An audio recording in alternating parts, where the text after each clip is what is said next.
Hey guys, this week's podcast is a little bit special because we have a guest on. If you want to skip right to the question and answer that we normally do every week, you can check the show notes below, either in the YouTube video or in the podcast player. First, we're going to have an interview with our good friend and excellent Chinese learner, Scott Draper. And that's going to be about an hour or so, maybe a little over an hour. And you can skip ahead to the questions if you want, but I would highly recommend listening to it. Scott's awesome, and he's got a very interesting story. So we'll check that out soon. And without further ado, here's Scott Draper.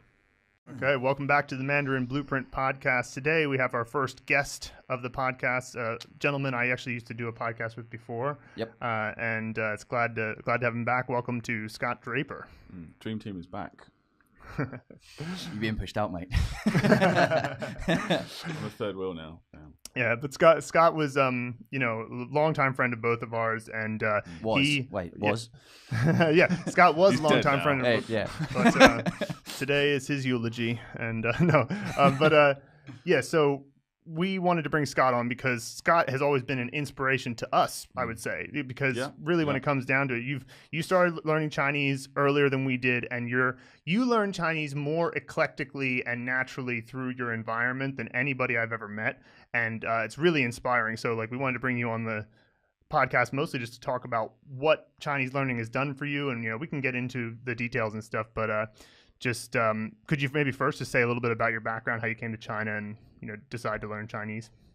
Okay, that was 7 years ago now. I don't know if you can. This microphone's working all right. 7 years ago now, which is kind of scary. Yeah. I think we've been in China about the same time. Is it? It's almost 6 years for me. Yeah, you've been around 8. Yeah. Cool. Mm-hmm. So it's been a hell of a journey. Actually, it's scary when you think about the actual time that it's consumed. But you know what? It's only scary as a number. It's not scary by the recollections, the memories, the progress, the change, the development at all. Yeah. When I came, though, I came with one very clear mindset regarding Chinese, which was that it was a physical impossibility for me as a white guy, a European, a Caucasian, to grasp the language. We do ABC. We're a Latin-based language. Mm-hmm. I'd learned Portuguese in Brazil before I came here, and I thought that was fine because that makes sense. But to come to China and learn in, hieroglyphics basically was just an impossibility. So I came with genuinely zero expectation. And that for me was a great thing because when I went to Brazil, I went with a kind of like a, I must learn this language. Yeah, like a pressure in myself that, of course you're going to do it because you're in a Latin-based language country and you should communicate with them, But when I came to China, I just had zero fear. I was so relaxed. It was really quite interesting because as far as I was concerned, it was black and white impossible. Not a hard challenge. It was black and white pure impossible. So I didn't care. I wasn't missing out on anything because, well, you can't do the impossible. It's like, crying every day because you can't fly. You just wouldn't, would you? Because you're never going to be able to fly. Right. So you relaxed. It relaxed you in a way. I had zero expectation, zero fear, zero pressure. And so I just came and just slipped into society. I came as an English teacher. I worked in a great big school, which was perfect because it was just a public school. And it was kind of like a mini society, because you have the dean, the headmistress, and then you have the two kind of deputy heads, and then you have several layers, department heads, blah, blah, blah. Then you have the kids, and then you also have the families. And so it literally is like a whole mini encompassed kind of place. And because I couldn't speak a single word of Chinese, I couldn't say hello, I couldn't count to 1. I couldn't, if you said xie to me, I wouldn't understand what the hell you were babbling on about. But that was okay because I was the English teacher. And so I had this kind of microcosm. You weren't even in the hierarchy. No, I was well, but it was great actually because they, Chinese people are wonderful and this, you just show them some enthusiasm and regardless of your actual ability to communicate with them like a human being or not like an alien, they take it on board. They're so welcoming and so friendly and so encouraging and so, just smiles. And even though you come to me and say, hey, let's go for dinner or let's come and enjoy something outside on the weekend. We'll drive with my family. I didn't understand a single word that you said, but you did it with such a beautiful smile and such enthusiasm. I just say yes. So I get in the car on a Saturday morning with my colleagues and co-workers and I'd go to some place. I had no idea where it was and eat some things. I didn't know what they were. And they'd just be making noise in my ear. and it was all gobbledygook, but it was friendly gobbledygook. Mm-hmm. And so I just kind of relaxed into the whole fact that I'm never going to understand it, and that's cool, but we can still just pretend like we're having a conversation. Body language can go a long way as well. Massively. Yeah. So did you start to have things where you kind of realized, oh, I've actually picked up on some words and you picked up on various things that people are saying consistently? Not for a long time. The first thing that happened where I sort of started to get it, and it was just a case of repetition. So every single day, as you know in China, especially in the southern half of China, people eat lunch at 12 o'clock 00. Like if it's 12:01, you're late. Like you're in a rush to catch up because it's 12 o'clock 00. It's on the dot. And when you live in the most populated country in the world, it's kind of a scary thing. You think like, what is it? Like 20% of the world's population in this one country, and you think they all go stop at 12 o'clock. Well, it's different than North, but let's say it's, one half of this country, let's call that 10% of the world's population, all eat at the same time. It's just madness, So anyway, every single day, 12 o'clock on the nose, the teacher would come into my office and she would say, 吃饭, 吃饭. Yeah. And this sound, which probably these guys will understand, I just sort of, with the association, and she would do the bowl and the chopsticks kind of motion, I just kind of got that meant it's lunchtime. Right. And so every day, 12 o'clock, on the nose, repetition. Anyway, this went on for the 4 months. So you didn't even have a translation of like, that means like eat a meal. You were like, just lunchtime. And but with emotion, like it was very clear what she meant or what they meant. Anyway, it took a lot. So I got that was eat. Anyway, so the environment I was in, the office, was 6 people, 6 desks, 6 teachers, one of which was mine. And I was the only foreigner in there, the only person that didn't speak Chinese, so they just didn't speak to me, So I'd realized long afterwards. So they just speak their native language. And at the time, I couldn't say hello, I couldn't count to 3, I couldn't order a beer, I couldn't do anything. And so what I was listening to was real Chinese because they're real Chinese people. But what I didn't know is that they were speaking a local dialect because they're all from Sichuan province. So anyway, so what I sort of was, passing past my ears on a sort of, the bits that kind of, past your ears more than once where you're actually concentrating. I didn't realize that what I was accidentally learning and the flavor of Chinese that I was learning was a completely non-standard local dialect, Sichuanese.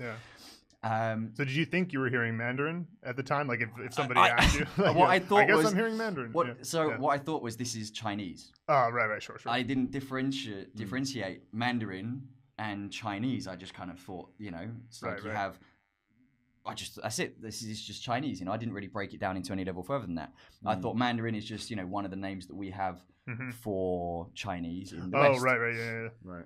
Anyway, so it was great fun. Anyway, I just loved it. It was great fun. We would just, I'd come and, follow the motion and have lunch and work, and it was really good. But, obviously everybody had to communicate with me in English. Towards the end of the semester, so after say 3 months, I'd made an effort to learn numbers, just how to pronounce them with pinyin, like in an alien hieroglyph kind of language, just on what it meant to me. So what that meant to me was not Y-I with a first tone over the top of it. I can't remember now, it was so long ago.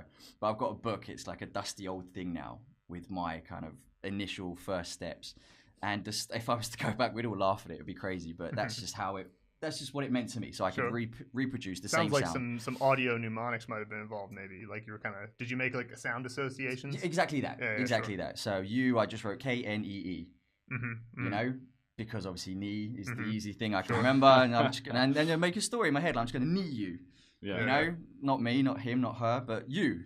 Right. And so that's how it sort of. So anyway, so it was just the most basic, non-systematic, useless garbage, but that worked, and it got me past the line of being able to do basic numbers, get myself home, talk to some people, chat up some girls. Really, really, really basic. First kind of level stuff, like ordering, Jesus Christ, that first semester, trying to go to a restaurant and order food was just the craziest difficulty in the world, because it's all... Well, I mean, even if you've got like a couple of thousand characters under your belt, it's still difficult because they all have these strange names. A lot of the famous Thai dishes or whatever, they have a lot of these, weird names and weird characters that are very rare. Jesus, what they say is can be hard, really what they produce as well. Yeah, there are many times where like I would go to a menu item and I would sort of guess. I would be like, I know that there's beef in this, and I would just pick it, and it turns out there was cucumber, which I really don't like cucumber, and I'd be like, oh no, and that was one of those things where I was like, this is not say 黄瓜anywhere on it. I knew enough to know, so I was like, Or you'll get like beef tendons or beef liver. Not the fine cuts. I just saw the steak that you want. Yeah. But it was a journey. It really was, and I created a whole bunch of my own sort of safety mechanisms because I was in a fixed place of work, and every day dinner was the meal we had. One meal we had to fend for yourselves? Deal with ourselves. Yeah. So I went to this one place with the budget I had, which was pathetically small, and it had, say, 30 items, like 10 in a row, 10 in a row, and 10 in a row, so 3 rows of 10. And the first day I picked one, it was disgusting. It was horrific. The second day I picked one, it was just disgusting.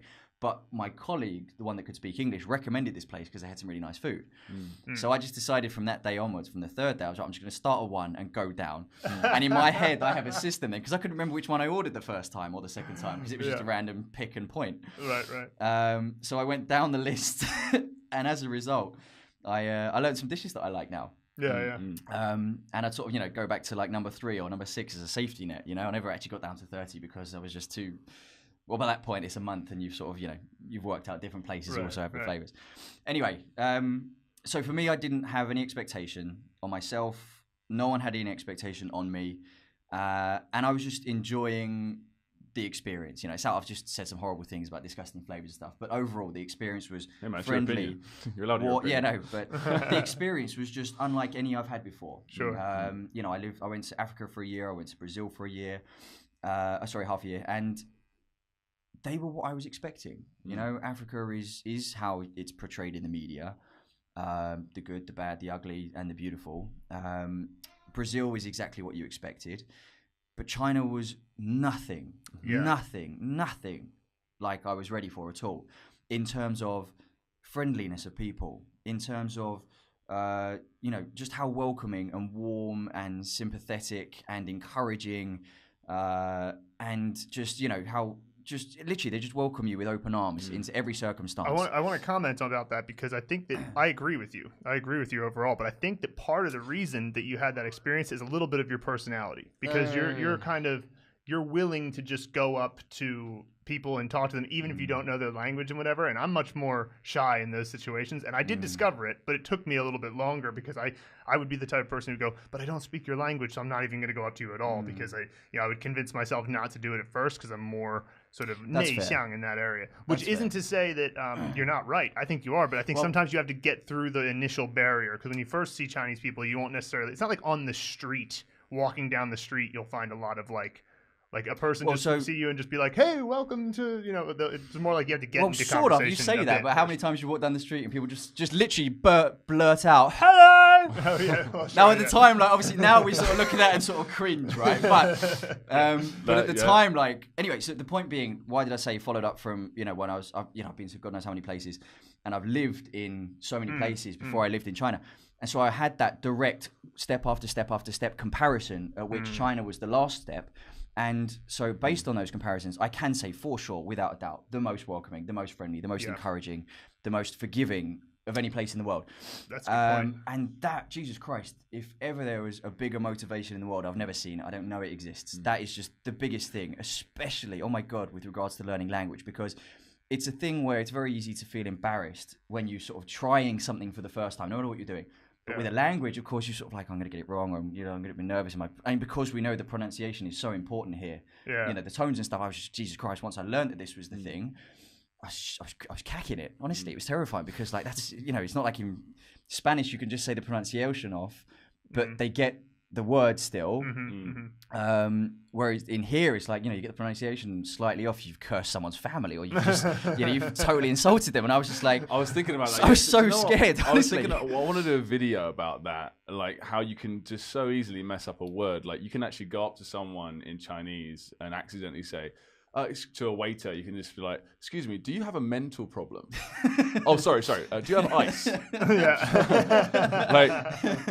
It's so easy with one tone mistake, Yeah. But don't fear, guys. My favorite one was, you can, the car company to rent the Uber of China is DD two first tones, and I just remember if it's two fourth tones, D. Well, that's either little brother or your penis. So I said that on the phone one time. I was talking to a girl too. I was like, "Oh, I'm waiting for my penis right now." It says it's 4 minutes away. So it's a unique challenge. Yeah. No, but anyway, this was kind of like once I'd sort of been introduced to the fact that there is this system, and because I just didn't know. It was just kind of a bit of an overwhelming kind of paranoia kind of inducing thing. But actually so what's beautiful and what the point is that in this system where it's, so easy, it's easier than anywhere to get it wrong. I think scientifically they say that Chinese is the hardest language to learn in the world because we have, one character has multiple pronunciations, and the character doesn't tell you the pronunciation. You can't just read it. You have to know its pronunciation. It's not a phonetic language. The longest anyway, definitely. It takes the longest time for a lot. Yeah. For natives, but as I say, within that same kind of starting bracket, you've then got the friendliest people in the world to help you through it. Like you can learn, if you just walk down the street, if you can learn to say 你好. If you can say thank you, if you can count to just a basic number or have the smallest of simple sentences in your noodle and use them, wow, they just go mad. They're like, it's amazing. They just haven't seen and that doesn't stop foreigners either. doing. It doesn't stop. Like so many times I talk to people and it just changes in sort of intensity. It goes from initially like, you said a couple of words and they're like, oh, cool, you're just speaking some Chinese. But then when you get good at Chinese and you can actually really express some kind of complex ideas, it's like they admire you. Like you can see it in their eyes. They're like, oh, you did it. Because the difference is, they're, like you said, they're friendly, but I think they think our language, maybe they thought exactly what you did. Like foreigners can't learn our language. Well, of course we won't judge them for not being able to speak it well because it's too hard. And so like, if you do, they're almost just like, wow, you did it. Wow. So it's kind of cool. So it never really goes away. And that's exactly, I love that. I've sort of felt that shared journey. It was like, like they made me feel proud of myself more than I would have naturally made myself feel proud of myself. Because it's just like, I would have just been like, okay, so I can say hello now. And they'd be like, whoa, man, you can say hello. Like and it was just, okay, well, I want to do more now because I'm loving this. Like, this is exciting. Like you're feeding everything that my silly little, broken soul wants in the world. Like. So what was the next step? So you were struggling with it at first, and then how did you get from there to where you are now? So how do I jump this bridge? Do I say where I'm at now? Where are you now? What do you do? What are you doing right now? Now I work as a bilingual corporate and a corporate presenter on behalf of the biggest companies in China, the biggest government departments, hosting their international corporate events in Chinese. Bilingual is English and Chinese. So I host their events all over China, in Beijing and Shanghai and Guangzhou and Shenzhen, and obviously lots in Sichuan. For every level of department and of government. I did one in Shanghai the other day for the world's, what is it in English? The first international import expo, sorry. And we had 19 country leaders, including Xi Jinping. We had Bill Gates, we had Jack Ma, all come down for this thing. And then we had just scores and scores of billionaires and all this kind of thing. Then I just came back from Dubai, where we hosted in Chinese and English on behalf of like Dubai royalty with Chinese billionaires and investors and property mandates and all that. So every day I'm out, just basically I'm the face, the voice, the mouth of these companies, these government divisions and stuff, when they need to announce something to the press, to the world, to their investors, to their fans, to their customers, to their employees.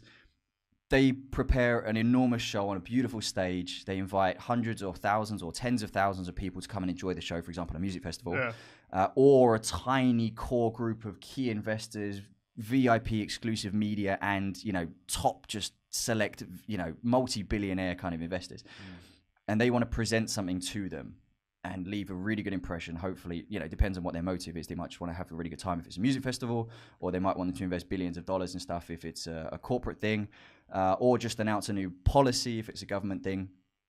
And they'll choose me a lot of the time to be the voice of their message and present it forward and stuff like that. And if that happened one time, and never happened again, it would still be a cherished memory in my heart, but it would say that I didn't really do a good job. But this is my daily work. I do this day in, you know, you guys rarely see me because I'm just all over the place. And I love it. It's the best thing in the world because... Well, you're so good at it now. It's probably I just fairly absolutely love it because it's like... So we started off with that little point of, you know, I'd say, 你好, and they'd come back and say, wow, good job. That's really good. Now you imagine I can deliver this, you know, full presentation, you know, announce the chairman, the president, the executive on stage, and then thank them, and you know, just literally be the master of ceremony and guide the whole process, collect any mistakes, take care of what's going on backstage, and not let it spill out onto the front stage if it's bad. You know, and then wrap it up and leave a good feeling and stuff. Leave people having had a good time or investing lots and lots of money. It's the hardest job in the world. Speaking a language that isn't your language, pretty hard in your own language as well. You know, you think of TV presenters, but it's the best feeling. I can't imagine anything else in the world that would give me a bigger sense of job satisfaction. So that's cool. So I mean, there's other things that you do with Chinese, but just from the perspective of like, that's obviously the thing where you're using Chinese to an incredibly large degree. It's your entire job is based on that idea. So, and of course your presentation skills and your business management skills and all of that, but that's your sort of where you are now, and we saw it. Before you were explaining how it's, you know, not even being able to say count to 3 or whatever. So like, what point? What I'm curious about, because you can read Chinese very well as well. What point did you decide? Okay, I'm going to learn characters now. So because I was the opposite. I kind of Luke also did speaking first, but I was the opposite. I went, I'm going to learn characters first. And I remember. When we met, you had a good few hundred characters in your head, which was a good few hundred more than me. And but you wouldn't speak. It was so bizarre because by that point, I'll get to that point. By that point, I already had classmates when I was studying Chinese, and the only people that did that were South Koreans, Asians. Oh yeah. All the other Westerners, and you've probably seen this as well, would like, you know, be just blabbering away nonsense with bad grammar, but with confidence, you know, and then they'd learn by the teacher saying, okay, cool, you've spoken, it's got my attention, let me correct that and go forward. Whereas the Koreans, you know, and the Asian students would sit in class silently. Jesus, they would never say a word. It was really weird. Yeah, they just work on the book. But they'd be able to produce these wonderful, like they'd always get, you know, when the teacher would sort of do like, you know, pop quizzes with, you know, write the characters or the pinyin and stuff, they'd always get them right. So they had the theory, and the Westerners kind of had the balls to do it. And I was just on the Western side. Like I didn't do characters for a long, long time. I decided to start taking it more seriously. After the first semester. So I only came to China with a 6-month plan to stay here, just to get a feel. It's like a lot of people. For what China was all about. I had a plan to go to the 5 BRICS nations, Brazil, Russia, India, China, and South Africa, and be in these 5 countries, which 10 years ago were the big thing. They were all over the news. These are the big 5 developing countries, nations, and you know they're going to be the future. So I wanted to go and see them. So I went to Africa, did that for a year. I went to Brazil, did that for half a year. And the plan was China, Russia, and India for half a year each. But when I got to China, everything's just changed. Just half a year wasn't enough. Like you saw which of the BRICS countries won. Anyway, and so I decided, right, I want to stay in Chengdu because this is just giving me all sorts of good feelings. It's nothing like I was expecting, and I wanted to see more. I want to try more. I've got good friends now, even though I can't really understand them. The feeling is like a long-term friend, like an old friend, and it was just good. So I decided I was going to stay in China, Chengdu, for another 6 months, but not as a teacher. As my main priority as a student, go to university and learn characters for 1 to 10. I could say the sounds, like I say with stupid idiot donkey pinyin, which worked, you know, but it wasn't truly systemized and it wasn't official, certainly. So I decided to quit my job as a full-time teacher and go to university and start as an A1 beginner with Chinese. Anyway, so I got there on the first day and the teacher said, can anybody in class speak any Chinese? And I sort of put my hand up, you know, cocky Westerner. And I said, I can. Anyway, I spoke a few words and the teacher just burst out laughing. But not in a kind of like, I'm so happy that I've got a student that can speak, more like, holy shit, that's terrible kind of laugh. You thought that was our language? and I was just like, sink back and retreat. And again, homeschool your kids. And she said to me something which I had no idea about, which she said, everything you've just said is correct, but it's a local dialect. Everything you've spoken is in Sichuanese. Okay, yeah. So like I said just a minute ago, it's 是非. Right. This isn't Mandarin. This isn't standard Chinese. This is local dialect for 吃饭. And so I just learned this by repetition, by hearing it, and by they say that in the local dialect in the office, and everybody stands up, goes and eats rice. And so I was like, okay, that means eat rice. Okay, cool, I get this. And so when I produced all of this stuff, she said, I'm really sorry, but you're going to have to delete everything and start from scratch.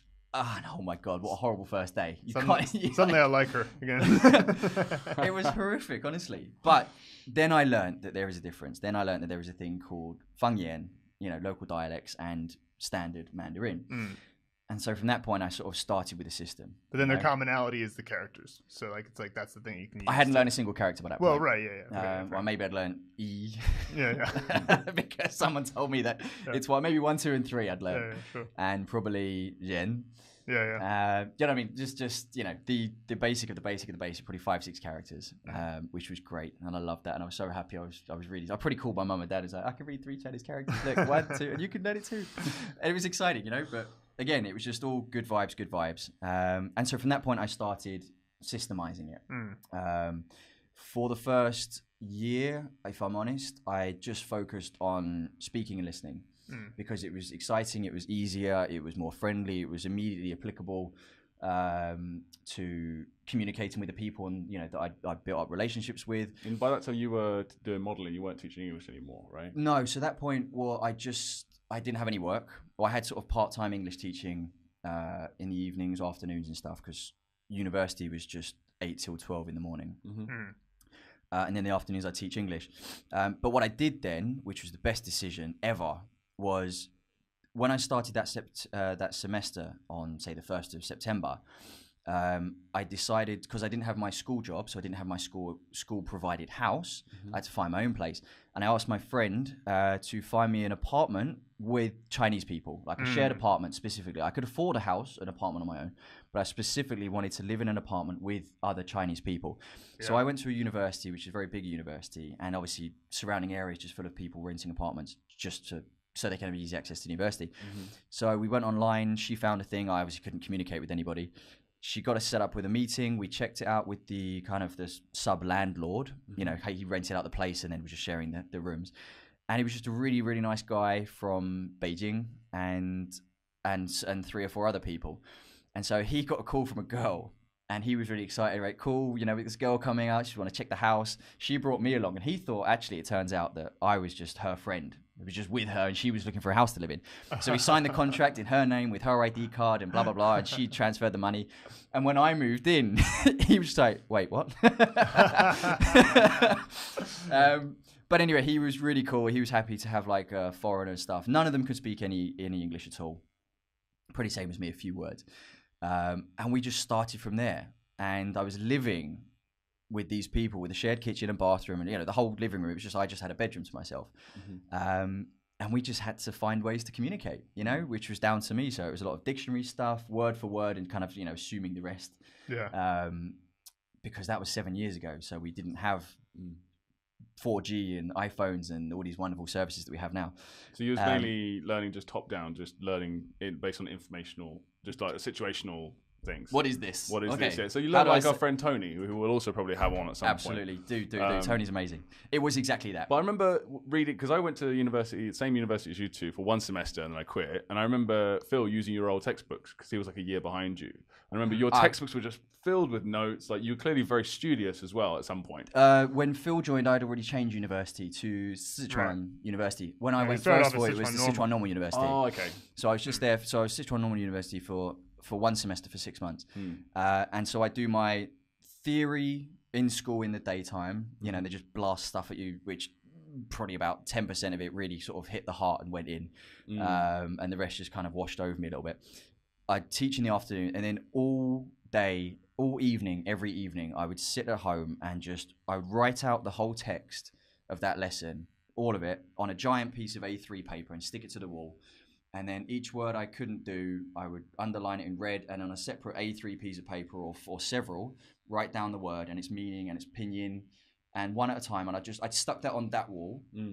And then I would do this, I just loved it, honestly, like one character at a time. Everyone was just like, I got like a gold coin in my heart, or like, it was just, And then I'd do that, and then we'd go on the next text, and I'd write that on the wall. So that wall then became completely clear, blocked up. So I used the whole of the other wall. So that's why you moved on to whiteboards at some point. And then that wall, and then the ceiling. My whole world in my little space, which was the only thing I technically owned as mine in the house, and was just completely surrounded by Chinese. Not the floor. That would have been a bit silly.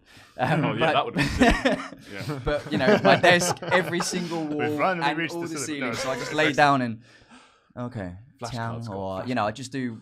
Well, okay, but for me, that was a good way because I had a problem where I didn't know things like, you know, the online SRS kind of services at the time. I wasn't aware of them. That's a lesson for everyone, is find what suits you to a degree as well. I loved it. It was not great. one way of doing things. And for me, because going from characters are an impossible hieroglyphical system, which will never compute with my brain, to actually, you know, doing it. I downloaded one app was really, really good, which is called Chinese Writer. And it would just, you know, you use it on your phone. It's a gamified, I think I showed you as well. It's like a gamified stroke order game, Chinese Writer. Okay. And I used to do that religiously. It was the best thing I ever did. And you used to get really fast because it basically, no matter what character, no matter how simple or how complex, you have to write the character in stroke order. Otherwise, you can't progress to the next stroke. The stroke order is really important. So important. Like, it doesn't seem it when you start because it just, as long as I make it look right, then that's okay. But it doesn't, because the flow is wrong, the style is wrong. Not just that it's ugly, but you can't, it doesn't work the right way. You can't see the radical, the outer bit, the inner bit, the upper bit, the lower bit, etc. If you learn the stroke order, Chinese Writer, look, get this app, you get that flow and you understand why one piece, then the second piece, then the third piece. That one, Chinese Writer, I've never heard of that, but Scritter is probably the most popular one to use, like that I've heard of, at least. Okay. So for like Chinese writing, but both, check out both of those. Oh, and it was just, anyway, it just became alive, and this is before I'd researched anything about SRS, because I just planned to be here for another 6 months and just, you know, take away what I could. But oh my God, Jesus Christ, like every day I just scooped up so much what was previously 6 months before that was impossible knowledge, impossible ability, impossible character kind of, you know, input. I feel like there's a missing piece of the story. When did you stop thinking you couldn't do it? When did I? Oh Christ! I guess so, because I thought when I say I first came and I thought it was impossible, I mean listening, speaking, reading, listening, comprehending in any sense, form whatsoever, because, you know, they're just speaking complete gobbledygook. And before I came here, I couldn't tell the look. I couldn't tell from looking at someone what part of Asia they were from, probably, you know, certainly from China, Korea, Japan. I couldn't really tell the difference. And then to hear them speak, you know, it was all just one blurb of nonsense, really. So I just sort of put it all in the same bracket and said it's all impossible. And so when I started then accidentally being able to, because there was a lot of input with body language and stuff, being able to input the sounds of things and then apply my logic and then understand it, you know, slowly the barrier started breaking down for that. So actually, it was because of my listening first, and then because of my speaking second, and then because of my reading third, and then obviously eventually, if you can start to write them, wow, Jesus Christ, like all barriers are gone. So underused as a learning technique as well. My God, it's probably better than speaking for solidifying what you already know. And it's even a better form of output for a lot of people, because you can think and take your time with writing, can't you? Whereas with speaking, you can't really do that. You drive the person you're talking to mental. Because, like, wait a minute. Say it again. The perfect. I'll say it again. No, that's it. But with writing, you can just take the time and put together a quality output. Yeah, on that point, writing my thesis was like one of the best things for my Chinese, because it was just you wrote, how many thousands of characters was that? Like, I don't know, it's like 30,000 or something. 30,000 characters. Yeah. But whatever, that's not the point. But yeah, so like so you're building up this in the part of the story where you're writing the characters all the time. So one thing that strikes me about it that I just wanted to comment on is that you're kind of a person who's naturally going to try to systemize things. I've actually always thought that about you since I've known you. You need to accomplish something, you'll sort of naturally systemize things, and that's kind of why we built Mandarin Blueprint, because not everybody's like that. You know, not everybody wants to just come up with their own system. You know what I mean? Interesting. And I think a lot of people, they won't do that. They won't think of it that way. They'd rather just have like, you already made the system. That's the other thing too. You couldn't really do that on an hour a day. What you're talking about, right? At least with any efficiency. No, I was balls deep. Honestly, I loved it, but it was, but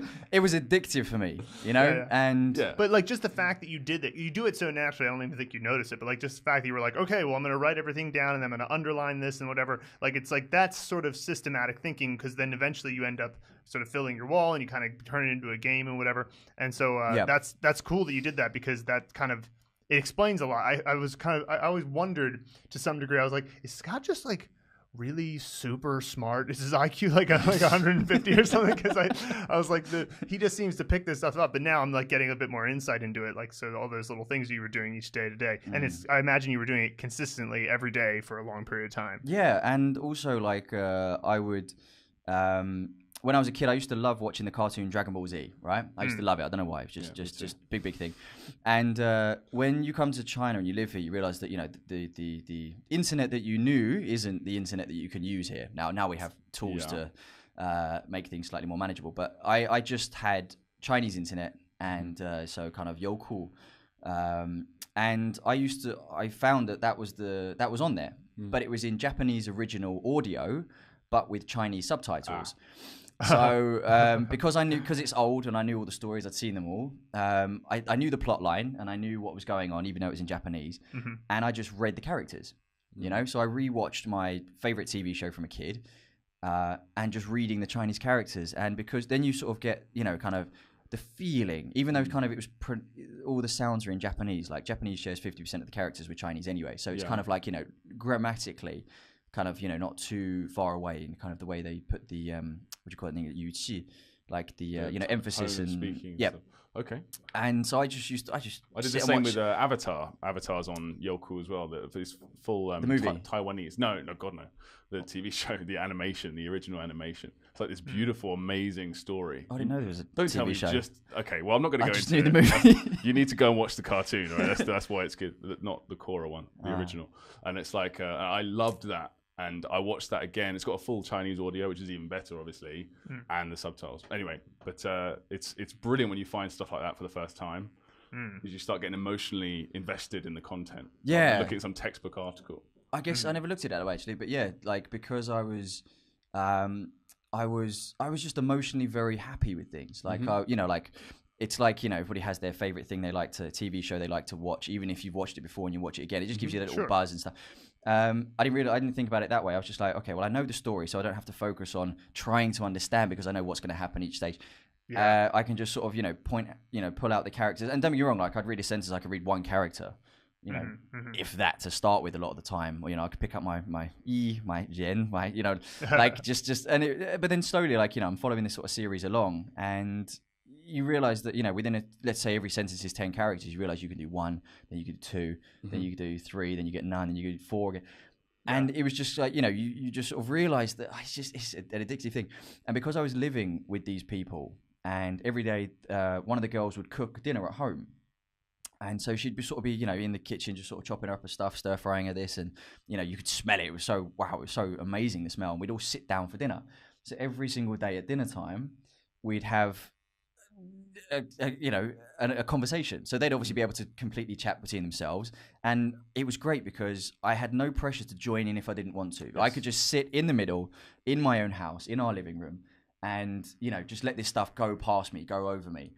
And sometimes, you know, there'd be a thing I sort of thought I'd get, and I'd ask them about that, and we'd, you know, maybe use a bit of dictionary and stuff to double check it, or to, you know, give my reply and stuff. I remember fun stuff though. It was like, you know, I remember being in the toilet and there was no toilet paper, and I just had a big crap, and I needed some toilet paper, and I didn't know what to do because I didn't want to pull my kegs up and just, you know, whatever. So I had to think, how am I gonna save the situation, because I know where the toilet paper is. It's in the storeroom, which I can't reach to. It's you know, it's the other side of the house. I need some help. No, mate, that would have been way beyond my level. Like, I was at the point of, how do I say paper? So I cracked the door open just a smidge, waved my hand, and I just said, because I knew the word for paper as in, like, you know, like white A4 paper. Yeah. So I just said paper, because I didn't, you know, because for us, like, you know, toilet paper is a different thing, but I just said that anyway. So I just sort of got this response of like, blah, blah, blah, blah. And I was like, I just have to keep going with this paper, and just had my hand there waving. And eventually what happened, I got a toilet roll, you know, it came into my hand. It was amazing. And it was just like this tiny little thing, which was just like stuck with me as an absolute success story. Because what can I do? I can just, you know what I mean? I had to think for ages, how do I say paper? Because I'd only just learned that word that day, I think. This is really good, because we talk so much about input, reading, listening, which is obviously the key to the language learning. I mean, we firmly believe that's what we've structured the entire course around. But you still have to use the language And often things you find out during conversation, you can also counts as input, right? Stuff you learn, or visual cues, like, or situational cues. Like this stuff's absolutely vital for efficiently learning new words, because the emotional investment in it, you know. So that's awesome. I think your point there is exactly right and relevant, and that's exactly what you said to me is about me. Sorry, at the start is I just took this very emotionally right from the start, not systematically, and I've been very lucky that just being sincere and honest and true to myself, that has rubbed off very well with people around me. Oh, Chinese people are very all about face, and if someone is willing to come clean and say, I've made a mistake, or I don't know this, they'll be I would say more willing to support you, because it's not very common that Chinese people would do that. Like say, I've got a problem, or I can't do this, you know, or I'm struggling, can you help me? So as soon as you do, it's like they respond so well. It's like, oh, this guy's just given up his face. Like, I'm gonna help this poor guy, you know? No, it's quite true actually. And they also have a thing which I find kind of slightly weird, is like, it's very, very, very rare that you get a Chinese guy who has ever in his whole life possibly told his mum that he loves her. Right. That's a really kind of like, that one's got depth to it, which I think are slightly beyond this kind of intro to how we even thought about that. But it's amazing. So many guys, like, they'll do everything action wise, you know, and paying for her medical care, or et cetera, et cetera. Do a lot more than we would often. But won't break that barrier to say I love you, or to their dad and stuff like that. And we sort of go the other way, don't we? You know, it's like we're just so happy to lay that on the table. Actions are more important than words, but yeah, it's like weird that you would never express it. But for them, it's a big barrier. It's a big thing. Anyway, I was just loving it, you know, and the more I did, the better the feedback, and the more positive feedback. Like, the feedback just didn't stop. Like, I think if you were a German or something coming and you learn English, that kind of positive, like, wow, you're doing really well with your English, it wouldn't even be a fraction of the scale that you get here in China, because, well, you know, we're all mixed. You know, Europe is a small place. We're all sort of, you know, in each other's pockets, and we know each other's language quite well. It's kind of an expectation. But regardless of that, even if it was a good friend, you know, if you were German or wherever and you learned English, very quickly they'd be like, okay, well, you know, you can just sort of speak English now. Whereas over here, it was like, you know, each stage is kind of, it kept coming and it kept growing and it kept sort of impressing. And it was just fuel for the fire, you know. That was just, you know. Would you say that gave you confidence enough to get into your next job, sort of, what would you call it, career path or whatever, which is hosting? That was a big jump. So I'd been working on stage doing sort of catwalks and stuff like that. So that came about by for a little bit. Yeah, just because China's weird and they have no standards. Yeah. Honestly, I was terrified of doing this standing between you two goons, honestly. You're too tall, honestly. At least I have hair. So I'd been on stage and I was doing shows, and because backstage when you're doing your makeup rehearsal, I was the only foreign model who was having any communication with the makeup people or the choreographers and that kind of thing.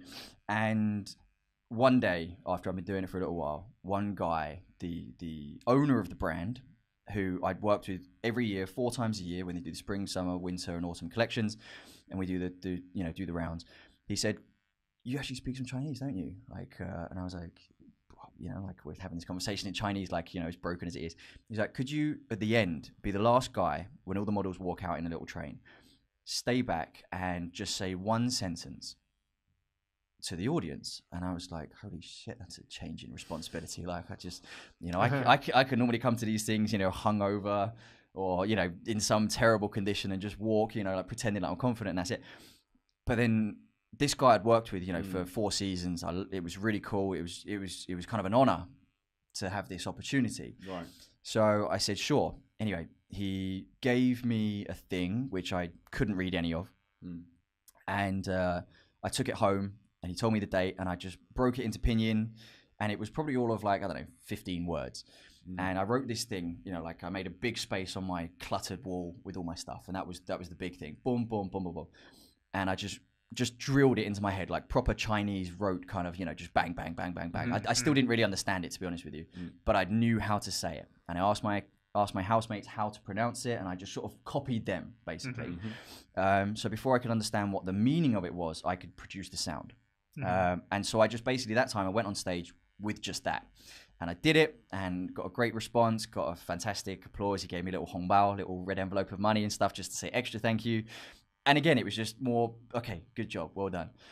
And then that was the first one. Then a little while later, it turned into, could you do a phrase with a different brand? Thank them for coming to the viewing of the spring collection, and we hope you like it. If you've got any orders to take, blah, blah, blah, go to blah, blah, blah. And I said, that's way too much for me. Like, I couldn't, there's no way I could say it. They said, well, we can write it down for you. So I accepted it, and I wrote it all in pinyin, not a single character on the whole page. It was just literally but it was on point, and I did it really slow, and I took my time. You put the time in, you practiced a lot. I practiced beforehand. It, yep, and I'm sure it was still terrible. That's something that you still do now, even with like your very high level hosting. You still practice a lot and rehearse. Yeah, well, so anyway, forwarding from that, it's sort of gone up to where I just described. So, you know, big international stage and stuff like that. But even so, for now, obviously, it's in characters. But absolutely, you'd never go on stage without looking at your script. No. Like, I mean, you could, but more importantly, is that you'll be given a card for your hand, unless it's a really super important live broadcast TV show where you're not allowed to look at a script. But if it's a corporate event, you might have to stand on stage, welcome everybody to the event. Obviously the name of it and stuff, so you have to do the first 5 minutes, you just remember, welcome everybody to the event on behalf of blah, blah, blah company for blah, blah, event in blah, blah, blah place. You just have to know this stuff. But generally it's plastered on the walls around you, so that's okay. Then when you get to the really important thing, first of all, we'd like to take a moment today to honor the most important guests who have joined us here today, the VIP list. In China, when you start an event, it's really boring, but you have to do it, where you announce all of the VIPs, the biggest bosses, the biggest investors, and they will give you a list, 1 to maybe 120. Very often it's at least 30 people, 60 normally for a government event. And you have to read 60 people's company, position, and their full name. And that's hard sometimes. And oh my God, so it, like the company itself can be like, our company's Chinese name is ridiculous. Yeah, right? Like, what? Yeah. 延华夏原蓝 no is it 四川华夏原蓝图教育咨询有限公司 Yeah, it's that's like really that's a nice short one, that's what I mean. Like, Christ. Now you imagine you have that's I don't know what call that, 15 characters. Then you have their regional department, then their specific division, and then their job title within that, or job titles, because some of them have 3 or 4, and then their name. And so for one person, it might be 60 characters. And you have to do 60 of them, and you cannot get a single character wrong, because, like we were saying, massive mienza, face is gone. That's the these people. If you're reading a list of VIPs at an event where they've spent millions and millions to get them here, and you pronounce their company wrong, their position wrong, their department wrong, or their personal name wrong, Jesus Christ, you're screwed. That's the most sensitive thing, and it's the hardest thing, because these aren't words that you use in daily life. These aren't common phrases. These aren't, especially their names, because people like to have, poetic, historically significant, names. And some of these characters you only ever see in people's names because they're drawn out from history, because, dad was a history buff and he really liked this guy who won something or did something, and you've never seen this character before. It's got like 4,000 strokes in it. And you're never going to see it again. Yeah. And you have to do all of them. It's a bitch. So you have to work out a system. You can't go doing this without a system. Like everything though, practice makes perfect. You just get used to the flow. But what I have to do is this. They'll give me a block. Let's say, for example, it's just a nice simple one. It's 25 characters long for someone's company, department, title, and name. I 100% have to mark where I'm going to pause. So, okay, company, line, I'm going to pause there. Then department, line. Then their position, line. And then their 3 or 4 or 2 character name. Otherwise, you just kind of, if you're on stage and, you're in the flow, for example, there's a big gust of wind, or it's pissing down with rain, or, that the live broadcast starts 8:01 and it's already 7:58 and you've still got 30 names to read. You're in a rush, like your emotion, your heart's pounding. So you have to know where to pause and where to deliver that emphasis, because Chinese, even though it's first, second, third, and fourth tone plus the kind of the silent fifth tone, you still emphasize to a degree, say about 50% with the same degree that you do in English and Spanish and French, to let people know the pause, you know, to emphasize the point. You still do that. Sentence intonation. It's like a higher level pronunciation knowledge. It is. So it's not so, you know, the beginning thing when you're an elementary learner is like each character just has a 1, 2, 3, 4 tone, 1, 2, 3, 4 tone, or whatever it is. But then you have to still raise that tone and lower that tone, like otherwise you're just Siri. Exactly. And so. So you need to know where to do that, and obviously within that, you know, the lower layer is which tone each character is. If you don't systemize it, you can't do it. So I still have to, like, and one of my biggest fears and my biggest problems is that the VIP list is always subject to the biggest change, always, because someone doesn't Last come, minute changes, they do come, they send their replacement, their secretary. That's always the thing that changes the most, and is also the thing that is the highest pressure, and it's right at the start when everybody's there. So it's basically, hello, we'd now like to welcome, you know, every bit of pressure has leading up to this exact first minute of your presentation. You know, after you've been doing an hour, you can sort of relax into it. It's like, oh, wasn't that a great show? And congratulations to you. And let's have a more, you know, more understanding regarding, you can relax into it. But this bit is super, super, super formal. And oftentimes 1 minute before I'm going on stage, or even less, they'll grab my script from me, scrub out the top guy, and write something and go, right, that's the guy now. Yeah. And they've written in a panic, and it's Chinese handwriting to start with, written in a panic Chinese and stuff. And, oh my Lord. You have to study it. Tough. You have to study it separately to get like, the rules of the writing, and even then it's quite tough for some people. Yeah, because I mean, it's not like two people's handwriting doesn't vary between, even if you have the general principles of how people handwrite versus like reading typed text, it's still, even two people will have different handwriting. Just so like when I get stress, it's high stress stuff, but ultra rewarding. Yeah. Ultra rewarding. Yeah. What this is for me is the best thing, because you say I'm a systemized guy. I kind of never ever thought that about myself ever. I'm saying you made it. You just started doing it. Like you just like it. It maybe isn't like I'm going to make a system now. I'm just saying you just started doing something systematically. You just went, okay, you did the same thing every day. Write down the article. Underline the thing. Well, I call that a habit. Sorry, for me, a system is a But anyway, for me now in this stage, what it is the best pressure, encouragement to continue learning Chinese in the whole world. Because when I was a student, you know, when I was absolutely on it and totally addicted and didn't have anything else in my life, it was just, you know, all I could do. I couldn't wait to get home, to get out of work, to go and learn more stuff, to watch more TV shows in Chinese. I just could not get enough of it. Honestly, it was just fire. It was amazing. Then obviously, you know, in the middle years when you've got other stuff, you've got work to do, you've got girlfriend to look after, you've got your life, you know, you still need to work out and you need to cook and clean and whatever. Then it's sort of, you know, it's very easy for it to take a second level in your priority list, and then it goes further down. Whereas, so for me, because, you know, the feeling, I still get that buzz of success when you do a really good job, especially because, you know, there's so many people watching and so many clients and such, you know, such crazy applause sometimes. And I really feed off that. That's my personal thing. I really, really love it. And so for me, if I didn't have this job, which has a deadline to get things done, to get it in your head, to learn new words, to learn new content, if they gave me a script and said, learn this whenever you want, you know, make sure you've got it in your head by an undisclosed date, it would probably take me 6 weeks to a year. Whereas they tell me in 4 hours or 4 days, you're going to be on live broadcast nationwide or further, saying exactly this. I know there's an exact minute by which point I have to have this completely and utterly licked. And so for me, therefore, it's a driving force which I otherwise wouldn't have naturally in me to push myself forward at the time. Yeah. So if you were, because obviously that works really well for you, clearly, and you're still progressing in Chinese, and we're still progressing in Chinese because of, you know, this business. You know, we don't want to be trying to be like, oh, this is how you learn Chinese, when our skills are getting worse. We want to keep getting better and better. So it's good for us. You know, we've got our motivations right in front of us. But what would you say to people listening that, you know, they've got other things going on? They've got an hour or maybe a little bit more a day, really, if they try, and they don't have like a deadline. They don't have a business related to Chinese. How would you suggest to them? What would you suggest them to stay motivated for the long term? One thing I've done just now, I've just turned 32, and I've set myself 3 goals for the next 3 years.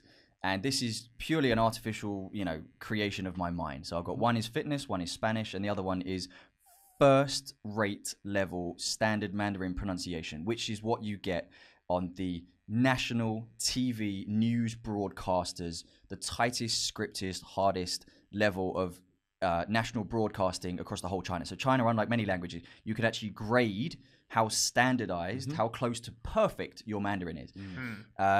So if you can get level 3, you've surpassed pretty much 80% of the whole population. If you get to level 2, you surpass 95% of the whole Chinese population who've grown up with this language. If you get to level 1, you are just smashing it. Do you know Nana's, my fiance's father, foster father, is he's number 1. Has he got grade 1? He's grade 1, yeah. I can't even begin to imagine how beautifully he speaks. Oh, it's amazing. It's awesome. That's great for you, honestly. That's really cool. Yeah. He wants to be in our videos later as well. That'd be cool. That'd be awesome. I've never seen him actually. That'd be cool. I met an older woman one time. She was retired. She's maybe in her 70s, and she was a broadcaster as well. And it was the first time I got to talk to somebody that old who spoke in a language I could understand, because usually in Sichuan the older people don't speak Mandarin, and then they only speak a Sichuan dialect that's even from their generation, so it's not and so you can't really understand it. And I remember I had a great time talking to her just because I was like, you lived through the Great Leap Forward and the Cultural Revolution. What was that like? And it was just really interesting. Especially because we're living in Sichuan, and it's such a treat to hear someone like that. It is. Oh, Christ. Not that I have a problem with Sichuan accent at all. I think it's cool now, but it's just so clear. No, I know. It just it glimmers in your ears when you hear it, doesn't it? Honestly. So anyway, you're in the middle of a point. So, what I've done there is I've just artificially created a target, a deadline, right? I've got my own reasons. I want to get to 35 years old in 3 years' time exactly, and be free from the need to continue improving on these 3 folds, right? So that's my target. So at 35, I can do whatever I want, just maintenance on these 3 targets, which is my personal target.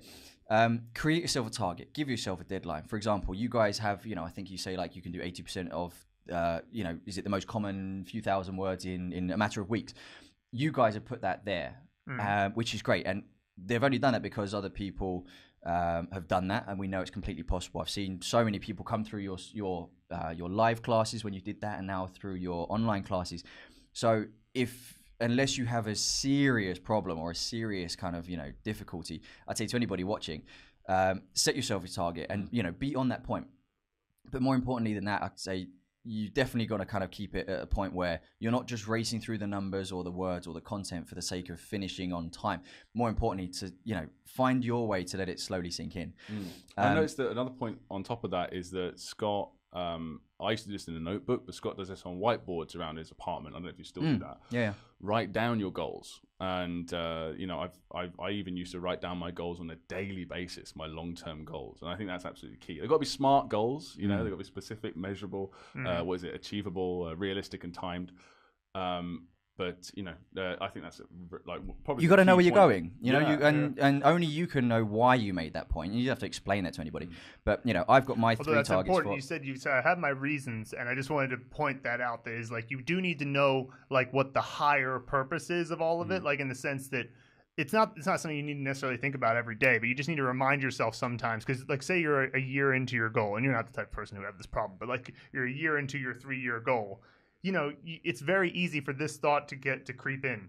Wait, what was I thinking a year ago? Why did I decide that I wanted to learn Spanish this well? It's not, so it's you know what I mean? I'm learning Spanish so that in 3 years or 2 years, I can do this. And it can always keep going up and up, and eventually it'll just end up at so I can be a better person or something like that. But it's this still, you want to do it, but then you want to articulate it down, like you were saying, into an actionable goal today. So you could think of it from, okay, you want to get amazingly good broadcaster level Chinese. Okay, so how does that articulate down to what you do today? And it's we don't necessarily have to go break it down in this podcast, but that's what where you want to think from. You want to go, okay, there's the goal. Yeah. So do I want to call somebody who's a tutor in this? Do I want to, what's the next action step? That's absolutely right. And sorry, once it's quick, with Chinese, I think and any language really, a great type of goal is I want to be able to consume this type of content.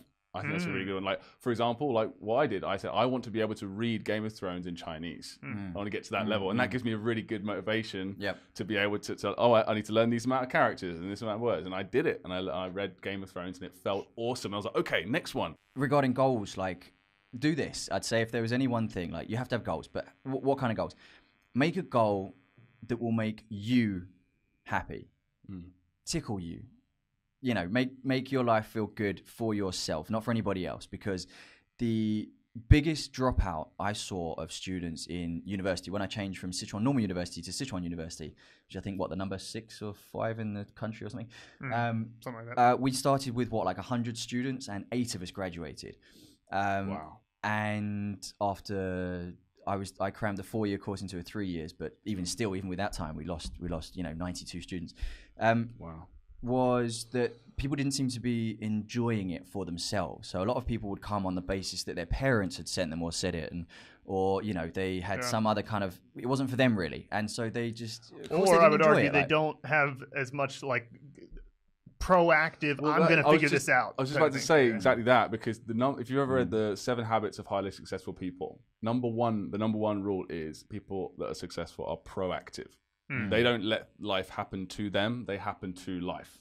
So, like someone like the average person goes into university, and let's be honest, university on its own, it sucks, right? For the most part, for learning a language anyway. If you think that alone, without doing the stuff you were doing, go there we did, you're gonna give me Chinese, give me, and then people will inject here, even with our course, or even if you just say, I'm going to do what the teacher says. But that's all I'm going to do. I'm not going to think creatively outside the box. Christ, you didn't do that. Yeah, you take your own way, and you figure out how to apply the language in real life, and a way of making a lot of money in the process. Oh Christ, Jesus Christ! I think I'm the only student in history who's like, my student fees. I think I made back about 400 times what I spent on student fees, only because I used the content I learned in school. While I was learning it, honestly, it was absolutely ridiculous. Honestly, the fact you even learned anything in school and kept it in your brain is enough. Like it's a success story in itself. But I'd say most of it. So I had a thing, and I'm sure most people can probably relate to this. I have a big thing, and I still have this kind of thing. And I'm learning Spanish now. I'm really that, and I'm working forward to that really well. I have this problem which has been with me forever. No matter if it was Portuguese when I was in Brazil, no matter if it was Chinese or Spanish now, which was the first time I came across something, particularly when it was provided by an institution, a teacher, a system, even something similar to what you guys do at Mandarin Blueprint. The first time I saw it, it didn't, like I said, didn't hit my heart. Like I said, when I was in class the first time, probably about 10% of things kind of went in and I thought were useful. And even now, the first time I come across something, I don't take it in, because I haven't seen it before, used it before. So I'm thinking, okay, well, the schools, the textbooks are pretty out of date, and, we don't really talk like that anymore and stuff like that. And I wouldn't let it go past me. Only when it hit me the second time did it really start to go in. And then the third time, it would definitely start to make sense. But the problem with that was that at school, you don't have that opportunity, really. They'll bang off a list of 60 new words for this lesson. And, you've got to find a way for each of them to hit you. It's a hard thing anyway. But if I haven't heard that, or, I don't have something in me which goes, oh, yeah, I remember that from this place, that time, that person, this thing, Yeah. Okay, I'll just pass it over. That's something I heard from Luke Neale Lampariello. He's one of my favorite polyglots. Yeah. And one of his rules, I believe it's him, is the rule of 3. It's not quite what you're saying, but it's similar. It's once you hear a word or a phrase 3 times, then it's important.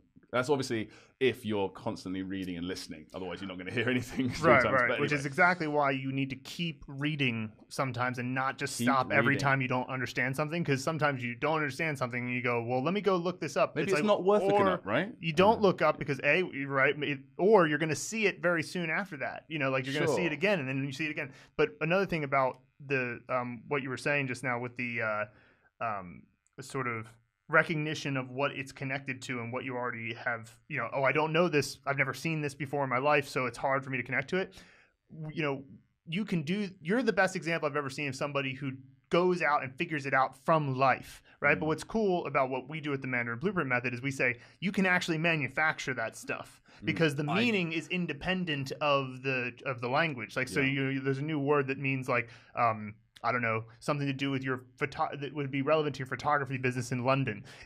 The new word and your experiences of that photography business before you knew any Chinese, you can actually just quickly manufacture a little connection there, right? Yeah. And so, like, it's really cool. I'm not upset or ashamed of where I got to now, but I definitely regret the way that I got here. I could have got here in half the time. Mate, we both do. We all do. Yeah. There's always better ways. You guys did a lot more. We such did get a higher some good efficiency advice than me at the beginning, because you systemized it. Right. Same as for example, Phil, you with your exercise routine, like you got to a physical state that you're really happy with, much smoother because you had a plan to go with it. I never did that. Right. And we're doing it now. Right, no, I am for the first time ever. And I can't tell you the ridiculous increase in progress. Holy crap, honestly, like what I can lift and how I can lift it and the confidence I have to do it and, you know, how I'm not embarrassed anymore about silly things because I have a plan. You're tracking your progress as well. Yeah, exactly. Completely, every day, everything. Exactly. And I never, I never trusted the system. I never trusted the institutions, the textbooks. I never trusted the online apps because they hadn't come across they hadn't bumped into my life yet. So what happened afterwards is that later on when I was in, say, for example, what I used to do in school was ignore the formal stuff and just, you know, do the kind of fun, easy kind of kind of oral stuff, you know, that you come across all the time in life. And I regret that so much because when I started doing anything with any formality or any kind of significance, I needed all these formal words. I needed all these things, which I thought I'd never seen before. But actually, when I moved house and I came across some old textbooks, which I gave to you, and I flicked back to the earliest textbooks, they were all in there. All of them were in there. I just at the time assumed or taken a decision that they were too formal and therefore unnecessary to my life. And therefore ignored them. And actually, I completely regret that because what I should have done, and I think everybody watching is so lucky because you guys have systemized what's important because you know it, because it's true, because it's truly accurate based on the real world, because of real multi-level integrations from fun, drinking, to hooking up, to, you know, actually moving into a house or that kind of level, to getting a job, to presenting, etc. All levels. You guys know the content that you actually need for real full complete life, where I was only doing the kind of, you know, go to bars, have some fun, you know, just kind of, you know, chat to my colleagues in a really light kind of way. And I would ignore anything above that because I just didn't see it as relevant to my life at the time. The way I think, I see what you're saying. The way I think of it is more like we recognize that first you have to get a foundation that will apply to everything first, and you can do that in like 2 to 3 months with our system. But then from there you have to articulate your personal individual path. I mean, it doesn't mean you still don't learn characters, and like we're expanding our character order right now. But it's like eventually you reach a point where you go, okay, what do I want? You know, it's why the question of, you know, like somebody might say, who's got better Chinese of like those 3 people over there, right? Well, that question becomes irrelevant at a certain point. Like if you're beginners, sure, you could say that guy's better than that. But eventually you reach a point where it's like, well, it doesn't matter now because it's just a matter of what's your individual path that you took, and you're really good in that individual path. Well, it's like every in a business meeting, Scott would be way better than either of us. And reading Game of Thrones, you'd be better. So it's like it doesn't matter. Yeah. It doesn't really matter because it's like at that point we've all same in English as well, by the way. We've all exactly. Yeah. Like it's like, you know, I'm no good at talking about chemistry in English. I'm not fluent in chemistry English. Yeah. And so it's like that. Those articulations make it, and same thing with music too. It's like, you know, when you get to a certain proficiency, well, really, it's the same thing of any skill. It's like when you get to that level. So yeah. Anyway, sorry, we sidetracked, but no, it's cool. No, this is fun actually. This is quite nice. We haven't talked about, haven't gone back this far and explored it really how it happened. I think that we'd love to have you on again and talk more in detail about like all the different levels of things that you like, your career specifically, and how China go. Because this, if we wanted to try and do that now, this podcast would be like no, sure. Like I would love to. I mean, what do you reckon, Phil? We can anytime you want to come back, we'll I've mentioned talk about this. One of the businesses. Exactly, and there's like 12, right? And I think people would really get a lot out of hearing your story in a more detailed way. So we'd love to have you back. I could bring some actual how, you know, as a foreigner who started from scratch, started from zero, without a penny of outside foreign investment, built, you know, an empire. No, but I mean, that because I'm sure that a lot of people are learning Chinese, like I came to. You know, certainly a motivation for me was like, this, I could monetize this. You know, absolutely make some money from this. Absolutely. And I'm sure that if people are investing time and stuff, there's so much, bullshit out there that's like. There's a lot of basically haters that are like, yeah, people have been saying China's the next language for the like 30 years, and I don't see any rich people or like people doing well or whatever. Are you kidding? Like downers, basically. Yeah. And I think that is sort of the way a lot of people would view it as like, yeah, you can learn Chinese, but it's basically a fad. It's not actually useful for like I'm not talking about becoming rich. I'm just talking about like making a living at least. You know, that's not say just English teaching or something that more common.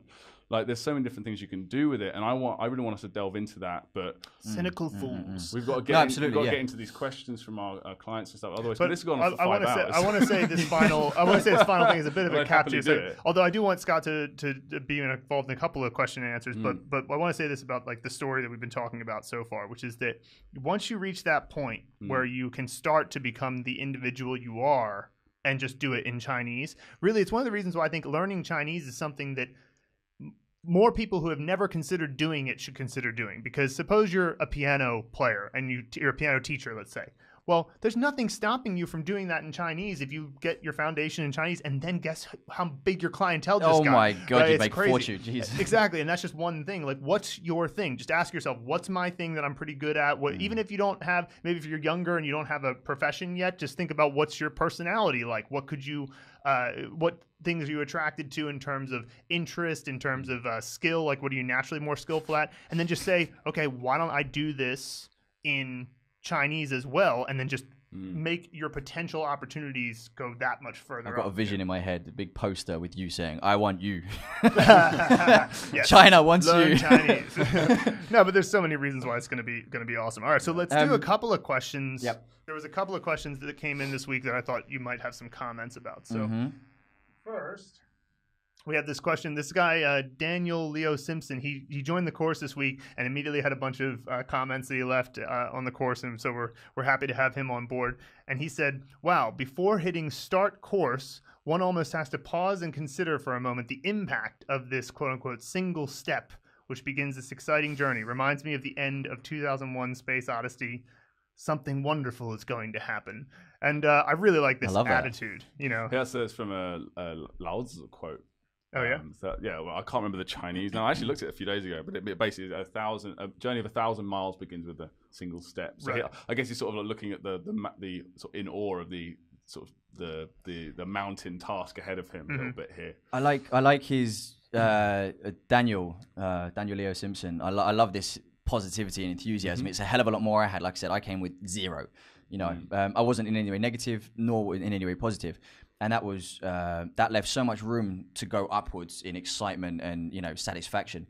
I'd say be careful with expecting too much too soon on this one, because, you know, because it is a long journey if you want to get to, you know, a really, really good level. But keep this with every minuscule, tiny little step. If you're in a toilet and you manage to get toilet roll to wipe your ass because you managed to say paper, and you're talking about A4 white paper here, you know, and you've got an actual roll of golden glory, you know, perfectly suitable to wipe your anus with kind of paper.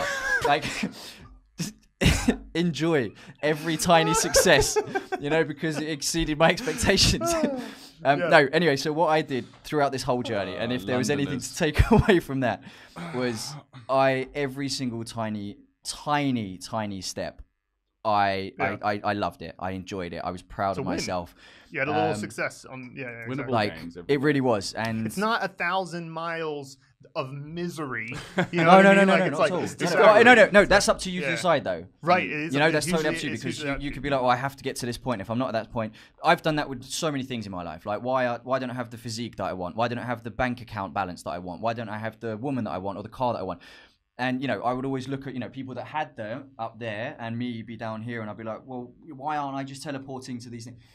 Whereas what I did for Chinese, which was one of the first times I've ever done this, was I enjoyed being a beginner, and I've never done it with anything, and I'm now doing it with Spanish, and oh my God, my rate of acquisition is just ridiculously fast, because I'm enjoying the fact that I know nothing, and why should I know everything? And by the way, when you get to, we've said this many times, but once you get to fluency, it doesn't feel any different. Like, you just feel like we're humans. We get used to something amazing very quickly, and it's now boring life, right? No, it's not boring life. It's just life. My point is that if you don't appreciate the journey, it doesn't appreciate the journey. It's not like you're suddenly, oh God, I'm fluent.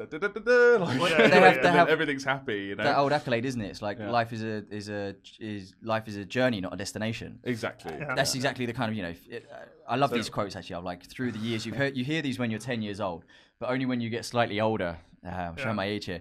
You actually start to see and respect them on sort of, you know, the true depths or your personal interpretation of it as well. Yeah, absolutely. And the one that I always want to remind people about, especially when it comes to speaking, because that's the area where I feel the least confident in myself. The whole time I've always felt like speaking is the one that I get most self-conscious about. I get most worried. And like the thing I always try to remind myself of, and so also to anybody listening, is just try to laugh just say something silly and wrong and just go, oh, I said, what did I say? Oh, I said, I thought I was saying, do you have ice? But I asked if you have a mental problem. Oops. Just and also get drunk, guys. I mean, if you do drink, get drunk. It does help. It massively. Does help. Yeah. But next on our health pages. And also, it did. You do eventually get over that too. Giving up on this podcast being family friendly at this point. So, all right, next. All right, so let's enjoy the journey, Daniel. Honestly, honestly, it is completely life changing. I'm doing things now which I never ever imagined I would be possible. And even if you weren't living in China and married to a Chinese woman, you'd still get so much out of it. Yeah. Okay, so let's see here. So next this is a bit of a pronunciation question, and I bet that you'll have an opinion about this. So it's kind of has to do with the ing final in Chinese, how like when sometimes people will say qing and sometimes people will say qing. They'll kind of add that little extra, you know what I'm talking about there? Qing and qing. Yeah, well, if it was second tone, yeah, sure. But like the idea is that there's a little bit of that extra sound there in the middle for some people, and more in the north, I would say. But have you ever noticed that sort of difference there? There is, and I've asked the question specifically because, for me, there's always sort of two. You take a character, you take the pronunciation, QÍNG, and with the second tone order, and there were two ways to pronounce it, and I was just like, well, what's the situation? Which one is right? The answer I got from a very, very, kind of knowledgeable person was they're both right. It's just acceptable. Yeah. For example, like when you say, for example, in Mandarin, we had to say the word who. What do you say? Shui or shui. Exactly. Yeah. So, for example, like when I listen to the full speeches, for example, from the Chinese Premier Xi Jinping, he will always say shui. And to me, that's just not what I'm used to and not what I've ever done. I've always called it shui. But, it's perfectly acceptable. So it's like, it is just one of those situations. I'm sure you boys are way more aware of how many there are and stuff, but there's actually not that many. At the moment, I'm learning Spanish, so it's like, here they're like, here's your regular verbs, and then here's all the millions of irregular ones. Yeah. In Chinese, people are like, here's everything regular, and here's the odd few that are irregular. Yeah. So don't be scared of it. There's just a couple, and it's a really good point. You're really tuning into some very specific details there. Enjoy it, whichever one suits you best, and find your flavor in it. Yeah, both of those work absolutely. Absolutely. But just as a little thing, I like to go with the qing and add that little extra twang on it because I like it as well. It makes it clearer between the in. You're less likely as a foreigner to make a mistake with that one. Right. Like, do you mean tin or ting? Yeah, exactly. And so sometimes because in and ing, if you use the first version, they can sometimes sound quite similar. Okay. Good question. Yeah. Next, so this was another question about tones and about how they kind of come up in more speech. This is also from Daniel. So he says, this is referring to a review that Annie did on Simple Final A.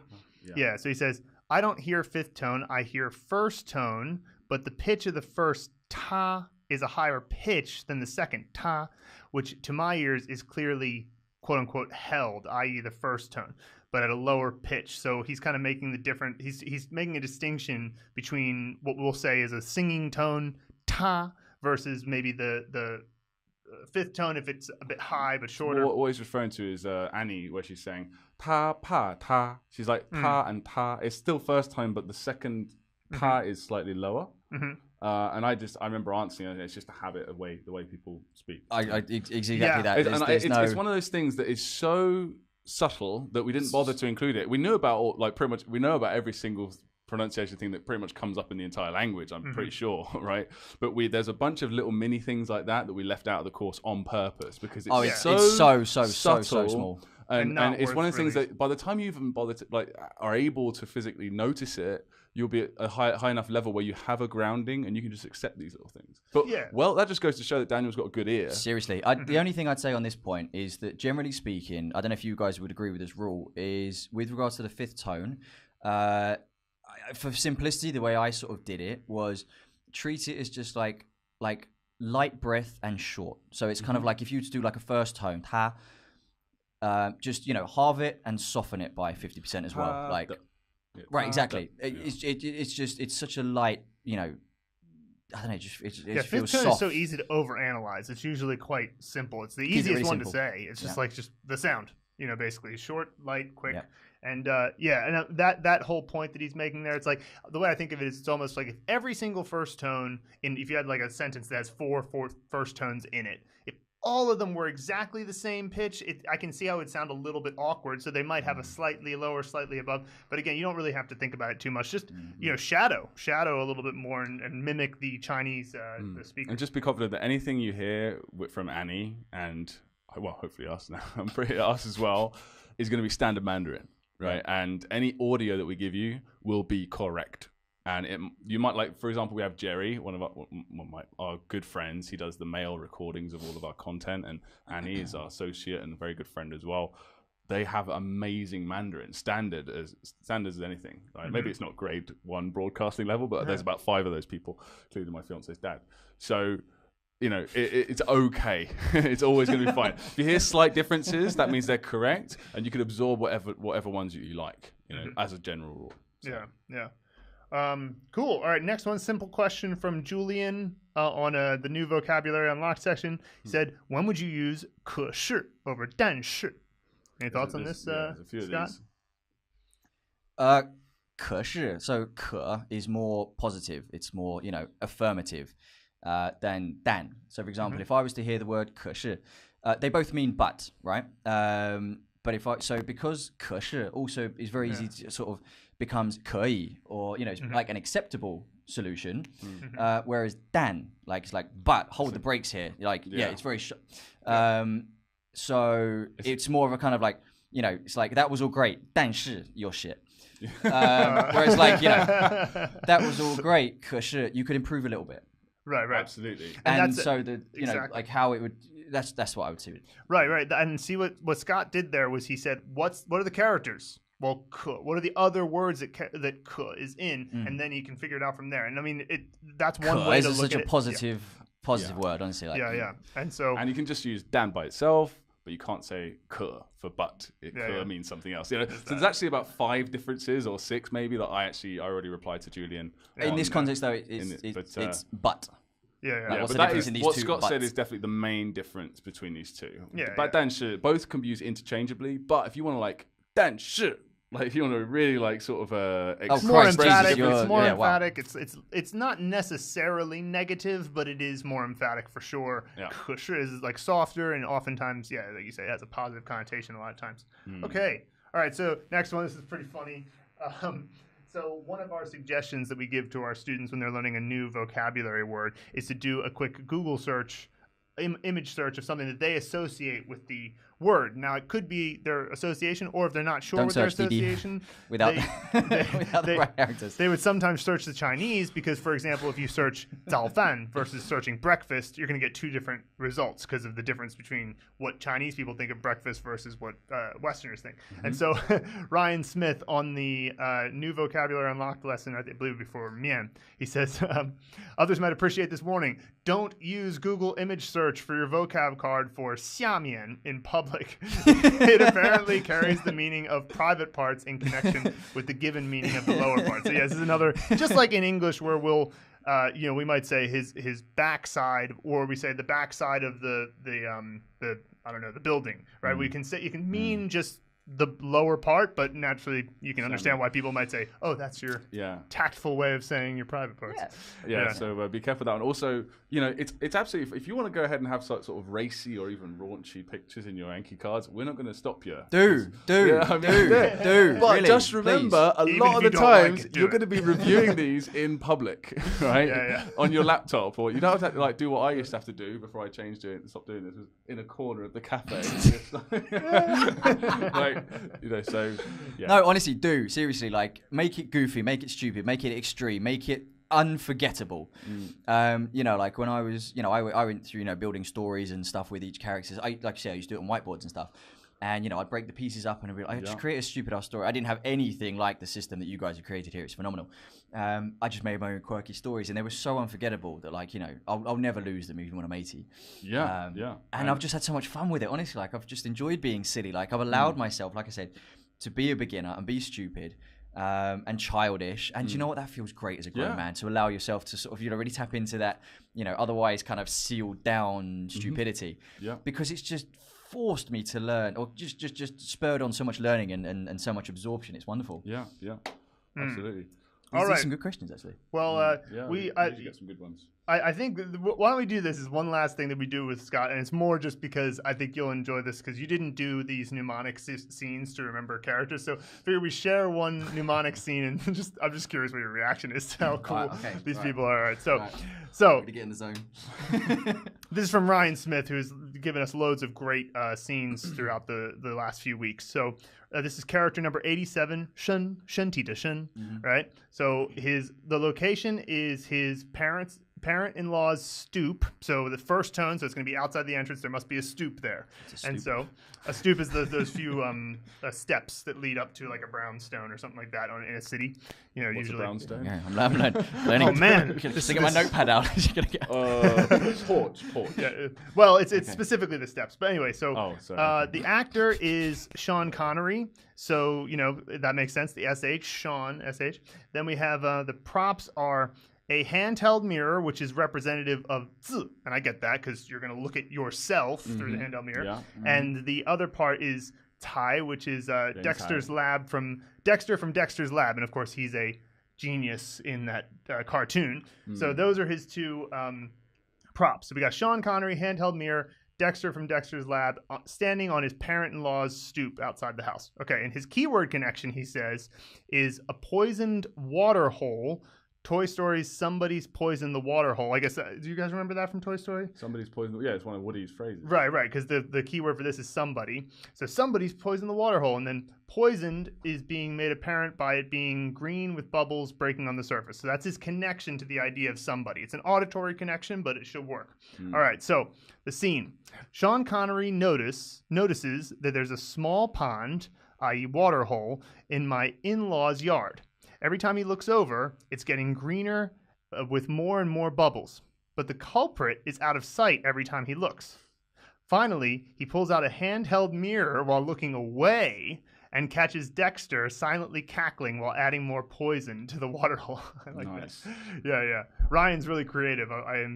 Because that's such texture to that story. Honestly, right. Such depth. I love it. Yeah, exactly. Yeah. And the way he's even like looking, and you could do a lot with camera angles, and that's we say add special effects to make it more vibrant and interesting and memorable. Basically, one of the things you definitely do with that is because the camera angles are very important where you're looking in that scene. So you see Dexter got the mirror, in the mirror. So it's irremovable. Yeah, and again with Ryan, he's clearly an auditory guy because for me that wouldn't be visual enough. I'd need to have like a body, so like to represent SHĒN, right? But like for example, I recommend if you're not an auditory learner, maybe someone listening, go for like a mannequin or like those plastic body parts with like organs and stuff that we used to use in biology class or whatever it is. Something more visual, but clearly this is effective for him, and it's going to be effective for a lot of other people. Especially you want to use audio for things like somebody, because somebody obviously that keyword is a bit abstract. So if you don't have to use audio, but it's one of the tools you can use to make an abstract clear. I remember I used the song "Somebody That I Used to Know" by Gotcha. I don't know how to say that guy's name, but that song is so iconic that like I can sort of imagine that playing in the background, and that'll be my little audio cue. And of course, that's the main word of that song. It's like somebody that I used to know. Anyway, so great. Awesome. Well, sorry, is there a question, or are we just no? We're just one is. Am I going to do pop quiz here? Like, what color was the? No. Yeah, it's we didn't explain. We answer questions, but we also sometimes will just share people's mnemonic visualizations, because the thing that's cool about this, and it kind of plays back to your point that you said earlier about how there's a system, but you have to be proactive and do it your own way. Our system is designed so that your personality and your way of thinking is like it's just peppered throughout the whole thing. We just kind of provide a structure, and then it's like you fill it with your own stuff. And so we want people to get inspiration by listening to other people sometimes. So so that was the idea there. Now there's some more questions that we'll answer, but they're kind of more specific to the course. So we'd love to have you back, and we got the basics of you today. We got like a general introduction to Scott Draper, which is awesome. So we can refer people to that if they don't know in the future. But we'd love to have you back for some more specific podcast, you know, because you've got so much to talk about regarding doing business, cultural differences, you know, cultural differences in business or whatever it is. Yeah, business is culture. We've only gone into like a tenth of your story, really, and it's a really interesting one. It's one that a lot of people will be interested in. So let's see if how many hate mails you get, and see if you invite me back. But thanks for the pleasantry. We'll let you know anyway. But if you don't hear anything from us, then yeah. Cool. So all right. Well, thanks for coming on, man. Thank you. Thanks for having me, guys. Okay, so continuing on with our questions and comments that came in this week. The first one comes from Pamela Baldwin on what about the Mandarin tones? And she says, hello, my question is, what if you have a first tone and third tone in a word?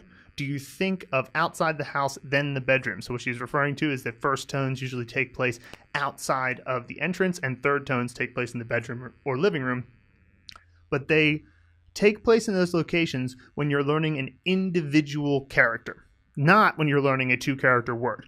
When you are learning a two-character word, it is not necessary to do a full mnemonic scene in the same way we do with the SHĒN movie method. And there's actually a reason for this. It's not that we're just too lazy to come up with a system for how to do mnemonics when it comes to two-character words. It's that a two-character word has two connections to characters you've already learned, but then it also has a connection to how it's used in a sentence. So there's more layers of context for an individual two-character word. So if you know the two individual characters in the word, sometimes you can tell the relationship between them, and that's enough. You just look at the relationship between the two characters, and you can say, oh, I know what the meaning is quite obviously there.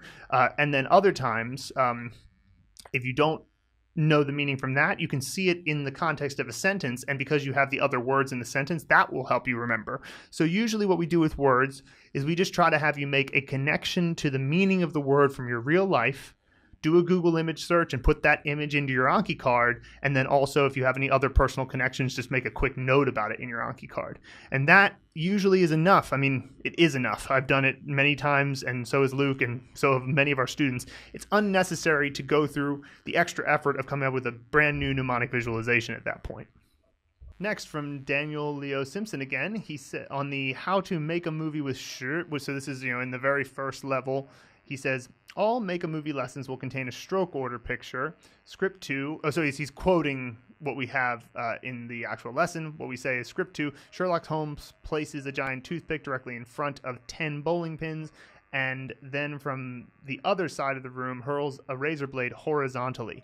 Since the stroke order is shown above as first a horizontal, then a vertical line, shouldn't the above script be Sherlock Holmes places a giant toothpick horizontally directly in front of the 10 bowling pins, and then from the other side of the room hurls a razor blade vertically? And thank you. So I understand why Daniel had this question in the early part of the course, because he hasn't gone further and seen that every individual prop is assigned to a specific character component. So the toothpick or Gandalf's staff or something that is a stick-like in nature is representative of that particular vertical line character stroke. It's not interchangeable with a razor blade because you could flip a razor blade to be vertical. It's assigned. It's like a QÍNG FENPEI. It's a solid connection between that prop and that particular character component. So the reason why Gandalf's staff is vertical, and his point is that, okay, so the first stroke in the stroke order is the horizontal line, so shouldn't that be the thing that comes up first in the scene? And that's, of course, very... that would be very comprehensive of Daniel to think of that also, but I think it would be too restrictive. There's no particular need that you need to have the props in the scene introduced in the same order as the stroke order.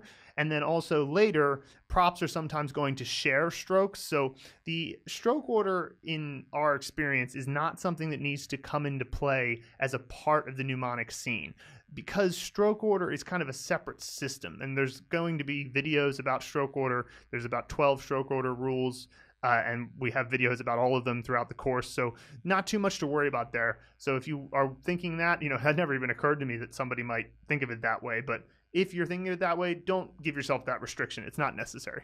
Next, we have Julian LAFFEY on character number 193. E for make a movie. And the key word for this character is by means of. And so very difficult to incorporate by means of into a scene. Any suggestions, he says. And so there, of course, this is a very abstract character, by means of. It's like, it's not something that has an object. It's kind of a grammatical character for the most of the time. And so one of the things you can do is consider that it's in the word 可以, which means can or allowed to. So 可 means can or capable of. And so it's like, you know, can by means of, and then you put something in there. So 我可以坐吗? So can I sit? Or, you know, is it possible by means of, you know, maybe your permission in this case to sit? So like, it's kind of abstract. And so what I thought of immediately was I said, okay, by means of what? Can you have something that you immediately associate with that idea? And so one thing that came to mind for me was get the information by means of torture, right? You know, so maybe you have some scene of, you know, it doesn't have to go as deeply into some kind of a torturous scene, but you can maybe have a setup for it. You could say by means of really anything that comes to mind for you. And as long as the association is strong enough, you should be able to make your keyword connection. Once you make the keyword connection, then say, okay, by means of the props and actor in the scene. So that's another sort of source of inspiration you can have is look at the props, look at the actor, look at the set. Is there anything that you can see here that would be like, well, only by means of this umbrella or this hook or this water dropper can I make something happen in this scene, or only with this particular female actor in the living room or bedroom of your childhood home could this thing happen. So those are the other things you can use as possible sources of inspiration. And so when you have something that abstract, like by means of, you want to try word association, you want to try looking at the props for inspiration, looking at the actor for inspiration, looking at the set for inspiration. All of these things could potentially give you a bit of a clue to move forward. And then you can even, as I said before, think about where is the character used in other words, and do you know any of those words yet, and can that help you as well? So you can even take a connection that comes from above. Next, we have a scene shared from Chad Wrestler on character number 64, Le. The set is his father-in-law Ed's house, and he's on the roof. This is one of the few times this happens where we'll have a scene that's on the roof, because Le is always fifth tone. Now, this character can actually also sometimes be pronounced Liao, and that's its secondary pronunciation. So we don't teach secondary pronunciations when you first learn a character. You'll learn that later, but that Liao is also a very somewhat common usage of Le, but still Le is way more common than Liao, so we'll go with Le fifth tone, so it's on the roof. Now, his actor is actually Luke Neale, so that's pretty funny. I think he has me for F and then Luke for Luke Neale, and his props are Dr. Spock and a hockey stick, because that top little section of Le sort of looks like a pointy ear, and we were like, pointy ears, you know, elves, and then we thought, oh yeah, Dr. Spock, so we made that suggestion. And then the bottom stroke looks a bit like a stick with a bit of a, you know, a little chumpy at the end that kind of looks like a hockey stick, more like a field hockey stick than a ice hockey stick, but hey, still hockey stick. So Luke and Dr. Spock are on the roof of my father-in-law Ed's house. Luke is teaching Dr. Spock how to speak Mandarin so that he can better communicate during his mission. Luke informs Dr. Spock that he may need to change his appearance to blend in. He then gives Dr. Spock a makeover, complete with new hockey stick earrings. Love it, love it. So the key word here is change, and that's the best way to think about Le, is that Le indicates that there's a change that just happened somewhere in the sentence. So brilliant. Great job, Chad. I love that one. Okay. Next, John Hay on It's a Word, one of the It's a Word lessons, is probably for Hua. He says, I know that I'm trying to run before I can walk and all that, as you say. I don't need to think about your sample sentences too much for now, but just out of curiosity, how do we know that sentence 2 can be translated in the present perfect tense? As far as I can see, there is no indication that 你的话, i.e. your talk, 你的话, has finished yet. So the answer to this is there's several answers to this. First of all, I never think about English grammar when translating a sentence. I look at the meaning and I go, well, what is that? What is this, like, really trying to get across? So the reason, and I also don't understand English grammar. I don't understand what present perfect tense means. I don't really care to. It's just not something I find interesting, how English grammar is structured. I do find Chinese grammar interesting, but that's just because I'm a nerd for Chinese.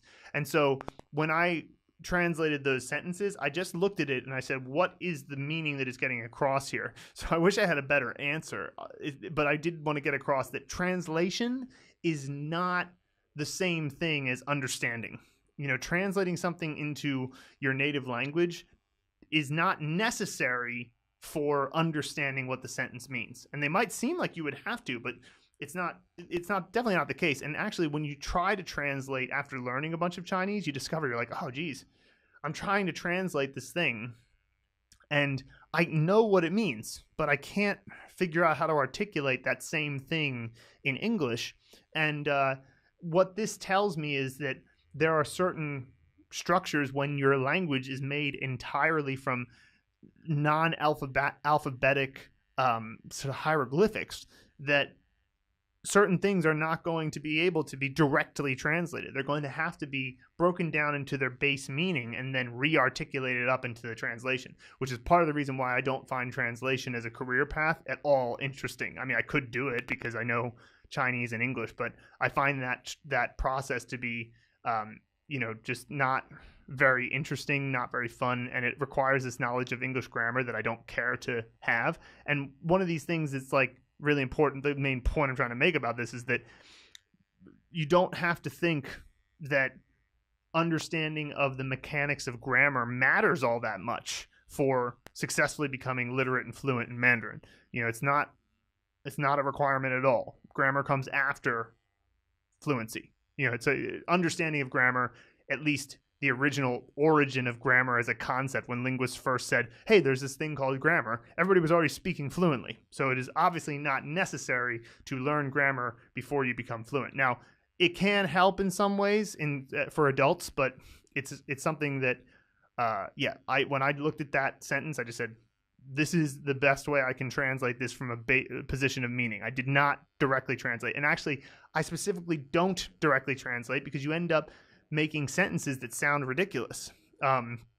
Because if you directly translate, it's like the sentence will have a Chinese feel to it. It's what Chinglish sounds like. If you guys have ever heard Chinese people whose English is okay speak English, they have a lot of Chinese grammatical structures and it doesn't sound fluent. So I kind of would rather say, what's the sort of meaning of this at its more basic level, and then translate that. Okay, next we're going to do several responses to people's suggestions on set the scene, pick a prop, and casting calls, which are basically the choices people are making of places to represent pinyin finals, people to represent pinyin initials, the beginning of the pinyin sounds, and then objects to represent the character components. So first we have a set the scene. So this is a place to represent the pinyin finals, and this particular final is ENG. So Chad says, went with my current home where I engaged in learning the Mandarin Blueprint. So engage starts with ENG, and even though it doesn't sound like it's still the same spelling. And he says, after 12 sets, I know I was struggling to come up with something that I had a real connection to. I figured since our first set was one of our very first place we lived in, childhood home, that this last final could be one of the last places we lived in. And I certainly would recommend to anybody who's doing this that using your current apartment or house or whatever as one of your sets is definitely useful. I mean, it's you're going to be very, very familiar with it. Although it's amazing how familiar you can be with places that you've been to before. It's quite, amazing in that way. Okay, so next we have a casting call for the 31 of 55 for the L. And we kind of mentioned this before. He said, this is Chad again, he said, since I went with Phil for F, going to have to go with Luke for L. And so there you go. So you're watching these videos, and this is a testament to just how quickly our facial recognition module works, in the sense that, Chad's only ever seen us on videos. So the fact that he can still then imagine us doing things in a room in his mind's eye means that it's just suggestive of the fact that we're really, really good at facial recognition. Okay, next from Sydney. This is casting call for the letter N, and he says, I chose Lord Nelson for my N character. There should be lots of scope for action there. To be honest, I don't know who Lord Nelson is, but the fact that Sydney does, and the fact that it gives him that kind of response, there should be lots of scope for action there, that tells me, all right, well, he has a clear connection to this character. He thinks that, this actor, this person, Lord Nelson, is somebody who's dynamic. It's somebody who's going to be able to stick out in the scene. And I like that I don't know who it is, because it means that Sydney's making this personal. This is a system where your personality is just streamed throughout the whole process. So this is great stuff. Next, we have Chad picking a prop for the component that means to wrap up. And he said, I went with a python since it wraps itself around its prey. That's great. Yeah, sure. Absolutely. Boa constrictor was what I always heard when I was growing up, but still python as well. And works well with my Ju actor, Jake the Snake, because Ju comes up meaning sentence, I believe in the very same set of lessons. And he says, Jake the Snake would bring a python in the ring during his matches. So he has his actor as Jake the Snake, he brings in a python, and then, so he's got a connection on two levels, to the actor, but then also to the component. All right. Next, Jim on character 101, picking a prop for Button, which looks like a tree with a little one extra stroke at the bottom. He says, prop suggestion, notebook from the Death Note anime. When you write a person's name in the notebook, that person dies. Whoa, geez. So the original character of this, original keyword for this character is notebook. So if you're going to think of a notebook where somebody dies, if you write their name in it, that's a pretty intense notebook. You could see how that could be incredible fodder for scenes moving forward. So great choice there by Jim. Next, Chad picking a prop for Le, which kind of looks like a hatchet. We recommended a hatchet, but he says, having studied Shotokan karate, this reminds me of a kama. Well, it's K-A-M-A. Well, I don't know what any of that is. I know what karate is, but I don't know Shotokan. I don't know kama. But once again, just like Sydney's suggestion of Lord Nelson before, the fact that it means something to Chad is going to make it all the better. So I really like how what people are doing is they're finding that personal thing just for them. So that's awesome. All right, next, Chad on character 66, Tun, which there's a few different things you could use for this. But he says, for me, this looks just like a wheel width caliper. We use this to measure the width of a rim prior to balancing a tire. Okay, cool. Right. Yeah. So I've seen these things before. So the caliper is like, so you can measure the width there. And the fact that it means that, and of course, tun means an inch of measurement, there's two connections to that. So I like that. Perfect. And, it's one of those examples where you get a meaning that comes from a prop that derives from the way it looks, but also a prop that derives from the meaning. And that's like your ultimate prop. Now, finally, we have Julian LAFFEY on character 194. Nay. This character originally means inside or internal. So he said, I went with cogs and gears for this one. Absolutely. In Rick and Morty, there's a character named Gearhead, I believe. I think his name is not actually Gearhead. Rick just calls him that. But inside you can see all his cogs and wheels moving around, and even his mouth, some gears. So that could work out pretty well. And yeah, sure, they're normally on the inside, especially with a watch or something like that. So it's an excellent choice to represent Nate as a prop. Awesome. All right, well, that's it for this week. As a reminder, everyone, the Pronunciation Mastery course is now free. Just go do it. I mean, like, whether or not you're a beginner or you're advanced, but you want to just improve your pronunciation, if you're advanced and you already know some of the pronunciations and you're pretty confident, then skip around. That's fine too. But the main thing is that it's now free. You can check it out. Please leave us a review in iTunes, Stitcher, or wherever you listen to your podcasts. Of course, you can also leave us a review on Facebook just about the course and whether or not you like it. Even just a star review without any particular feedback in the form of a paragraph or whatever, that's fine. And also, we're hoping to get some more reviews on the Udemy version of Pronunciation Mastery. We usually have Pronunciation Mastery on our own platform, but we also put it up on Udemy because, of course, they have a lot more traffic there. And so if you have taken the course and wouldn't mind heading over to udemy.com and searching for Mandarin Blueprint Pronunciation, you'll find it, and then you could leave us a star review. That'd be awesome. So thanks very much, and we'll see you next week.